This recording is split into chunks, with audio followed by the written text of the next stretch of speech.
అలా మీరు ఇచ్చిందంత మిత్తికే పోయింది. అందుకే నేను ఆలోచన చేసిన, మా భట్టి గారి సలహా తీసుకున్నా. ఇవాళ నేను ఈ వేదిక మీద నుంచి సగర్వంగా తెలంగాణ రైతాంగానికి గొప్పగా నేను చెప్పదలుచుకున్నా. 29 రాష్ట్రాలలో ఉన్న ముఖ్యమంత్రులను కానీ ప్రధానమంత్రి నరేంద్ర మోడీని, కల్వకుంట్ల చంద్రశేఖరరావును సవాలు విసురుతున్నా. ఈ దేశంలో స్వతంత్రం వచ్చినప్పటి నుంచి ఏ రాష్ట్రమైనా 10 నెలల్లో 25 రోజుల్లో 22,22,062 రైతు కుటుంబాలకు 17,869 కోట్ల రూపాయల రుణమాఫీ చేసిన చరిత్ర ఈ దేశంలో ఉన్నదా అని నేను అడుగుతున్నా. చర్చలకు మీరు సిద్ధంగా ఉన్నారా నరేంద్ర మోడీ గారు అని నేను అడుగుతున్నా. నరేంద్ర మోడీ గారు వస్తారా చర్చకు? కల్వకుంట్ల చంద్రశేఖరరావు గారు వస్తారా? మీరిద్దరు కలిసి రాండి. ఈరోజు మా భట్టి గారు మా చేతుల మీదుగా, మా ఆడబిడ్డల చేతి మీదుగా 3,13,000 కుటుంబాలకు 2,747 కోట్ల రూపాయలు 4వ విడత రైతు రుణమాఫీ చేసిన. మొత్తంగా 25 లక్షల రైతు కుటుంబాలకు 21,000 కోట్ల రూపాయల రైతు రుణమాఫీ మొదటి సంవత్సరంలో చేసిన ప్రభుత్వం, ప్రజా పాలన ఈ దేశంలో ఉన్నదే అంటే అది తెలంగాణ. ఈ తెలంగాణ రాష్ట్రం రైతులకు రుణమాఫీ చేసిందంటే సోనియమ్మ ఆశీర్వాదంతో, రాహుల్ గాంధీ గారు ఇచ్చిన గ్యారంటీతో చేసినామని నేను చెప్తున్నా. అందుకే ఇవాళ బీజేపీ నాయకులను, బీఆర్ఎస్ నాయకులను ఒకరొక్కరికి వస్తారో అందరు కలిసి వస్తారో, ఎట్లొస్తారో అట్లా రాండి. అసెంబ్లీలో తేలుద్దామా, పాలమూరు గడ్డ మీద తేలుద్దామా. మొదటి సంవత్సరంలో 25 లక్షల రైతు కుటుంబాలకు 21,000 కోట్ల రూపాయల రైతు రుణమాఫీ చేసిన పేటెంట్ కాంగ్రెస్ పార్టీ గ్యారంటీ అని నేను చెప్పదలుచుకున్నా. గ్యారంటీల గురించి మాట్లాడాల్సి వస్తే, స్వతంత్రం వచ్చినప్పటి నుంచి దళితులకు, గిరిజనులకు, ఆదివాసీలకు, బలైన వర్గాలకు భూ పంపకాలు చేసి అసైన్మెంట్ పట్టాలు ఇవ్వడం ద్వారా ఆ గ్యారంటీ మాది. రైతులను ఆదుకున్న చరిత్ర మాది. రైతు రుణమాఫీ చేసిన చరిత్ర మాది. కనీసం మద్దతు ధర తీసుకొచ్చిన చరిత్ర మాది. ఇవాళ రైతులకు రుణమాఫీ చేసిన చరిత్ర మాది. రైతులకు 24 గంటలు ఇవాళ ఉచిత విద్యుత్ వస్తుందంటే, ఆనాడు డాక్టర్ వైఎస్ రాజశేఖర రెడ్డి గారు 9 గంటలు రైతాంగానికి నాణ్యమైన ఉచిత విద్యుత్ ఇచ్చి ఈ దేశంలోనే రైతులకు ఉచిత విద్యుత్ ఇవ్వడం కాంగ్రెస్ పార్టీ పేటెంట్ అని నిరూపించుకున్న చరిత్ర కాంగ్రెస్ పార్టీది. రైతు బీమా కనిపెట్టింది కాంగ్రెస్ పార్టీ. రైతులను ఆదుకున్నది కాంగ్రెస్ పార్టీ. ఇవాళ రైతుల గురించి ఏదైనా పేటెంట్ ఉంది, ఏదైనా గ్యారంటీ ఉందంటే రైతు రుణమాఫీ కావచ్చు, రైతులకు ఉచిత కరెంటు కావచ్చు, రైతు బీమా కావచ్చు. ఇవాళ రైతులను అన్ని రకాలుగా ఆదుకున్న కనీస మద్దతు ధర కావచ్చు. ఇవాళ రైతులకు 500 రూపాయలు బోనస్ ఇచ్చి వరి పంటను పండించిన చరిత్ర ఇవాళ కాంగ్రెస్ పార్టీది. ఈ పేటెంట్ అంతా మాది కాదా అని నేను అడుగుతున్నా. దీని మీద చర్చించడానికి మేము సిద్ధంగా ఉన్నాం. ఎవరెవరు వస్తారో రాండి అని చెప్పి ఈ వేదిక మీద నుంచి నేను సవాలు విసిరదర్చుకున్నా. అందుకే మిత్రులారా, ఇవాళ 70 సంవత్సరాల తర్వాత ఈ జిల్లాకు మనకు అవకాశం వచ్చింది. మన ప్రాజెక్టులు ఇంకా పడా ఉన్నాయి. నేను అడుగుతున్న చంద్రశేఖరరావు గారిని, ఉమ్మడి రాష్ట్రంలో సమైక్య పాలనలో సీమాంధ్ర ముఖ్యమంత్రులు తెలంగాణకు అన్యాయం చేసిండ్రను. మరి తెలంగాణ వచ్చిన తర్వాత మీరెట్లా అన్యాయం చేసిండ్రా అని నేను అడుగుతున్నా.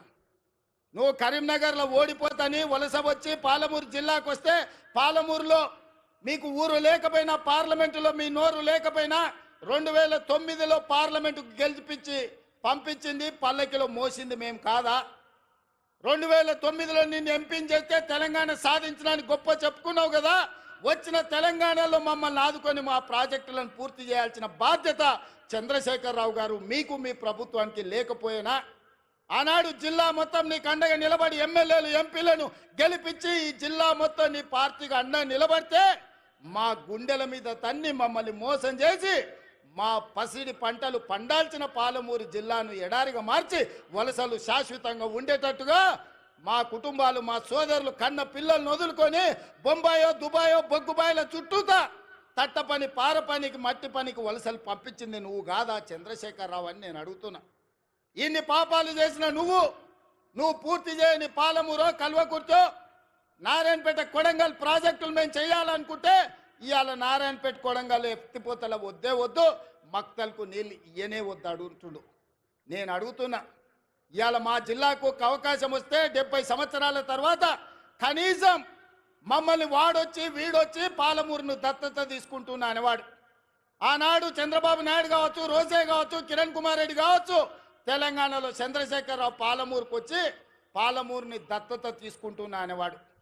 కానీ ఇవాళ మీ ఆశీర్వాదంతో మీ పాలమూరు బిడ్డ, సొంత బిడ్డ, ఎవడి దయాదాక్షిణ్యాలు అక్కర్లేదు, మమ్మల్ని ఎవరి దత్తత తీసుకోవాల్సిన పని లేదు, మా వాడే మా బిడ్డనే ఈ రాష్ట్రానికి ముఖ్యమంత్రి అయ్యుడు, సంతకాలు పెడతాడు అన్నప్పుడు కాళ్ళల్లో కట్టెబెట్టడం న్యాయమా? మిత్రులారా, మీరు ఆలోచన చేయండి.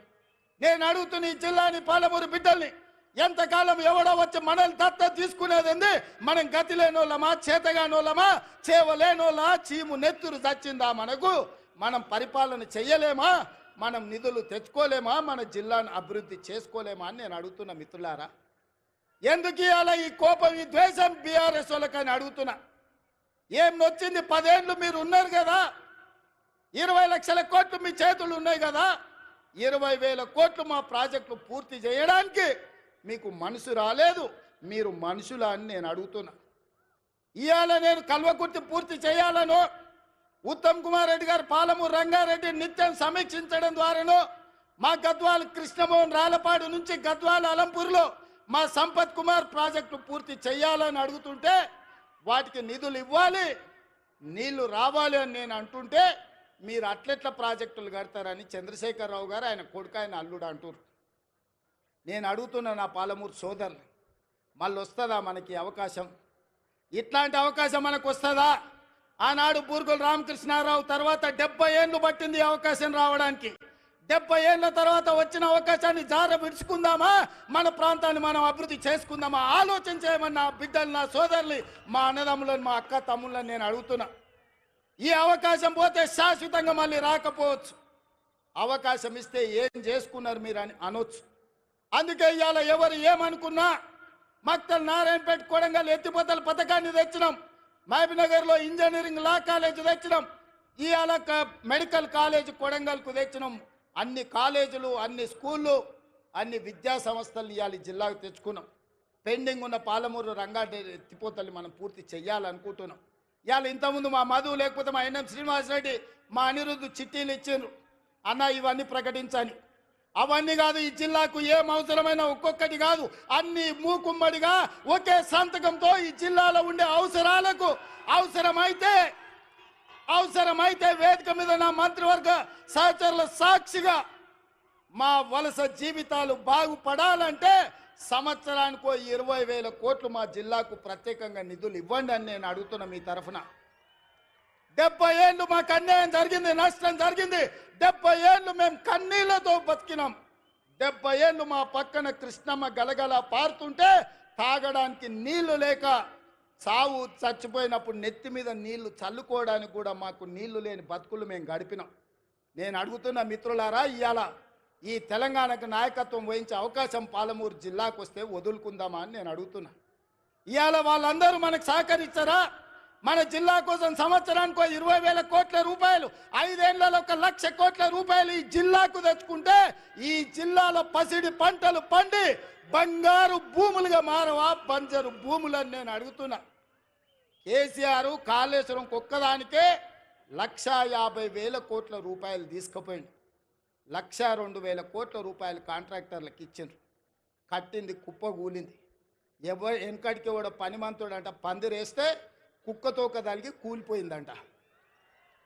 ఇవాళ నేను అడుగుతున్నా, ఆనాడు మా నెహ్రూ కట్టిన నాగార్జున సాగర్ కానీ, మా శ్రీశైలం కానీ, మా దూరాల కానీ, మా శ్రీరామ్ సాగర్ కానీ, మా శ్రీపాద ఎల్లంపల్లి కానీ ఒక్కసారి చూడండి. ఎన్ని వర్షాలు వచ్చినా, ఎన్ని తుఫాన్లు వచ్చినా ఏమైనా ప్రాజెక్టు